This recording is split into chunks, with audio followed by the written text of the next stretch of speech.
धानेवा पनेवा मंगलपुर सोकटिया भैवा नदुआ बरई पट्टी बेलभरिया कला कमरिया सोनबरसा मुथई मौलागंज धनखई धनकरा दुलापुर खजुरिया गिरटिया सोनबरसा मुजरी कमचनगंज बघवना रजौरी रजौरा धना बजौली सनकटिया मुरकटिया गंजन में बरारा झुंगिया सरैया गुलरिया भटा समदुरमा पिपरपाते अनंतवापुर बेला काटा सुगरौली बाजार झंगा मंगरुआ सोनबरसा मथौली लोहे परसना नेबुआ नवरंगिया ढोलहा चौराहा कोहरगड्डी तक पूछिए तुम्हारा नाम बताएंगे।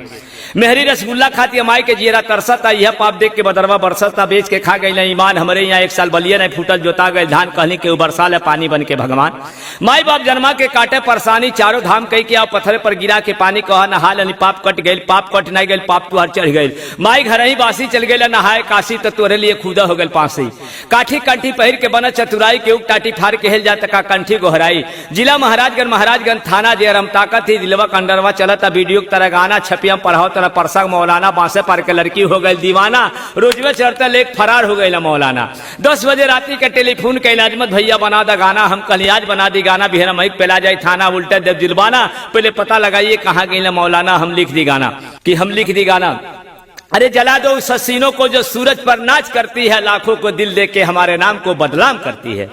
अरे तुम बाहर निकलो हम पैगाम लेकर आए हैं तुम मुझसे क्यों शर्माती हो जब तुम्हारे पति को हम सलाम लेकर आए हैं जवाब देना है तो जवाब दीजिए नहीं तो उठा करके बंदूक हमें दाग दीजिए। शैम्पू से नहालू तार के सिया बिखर जाला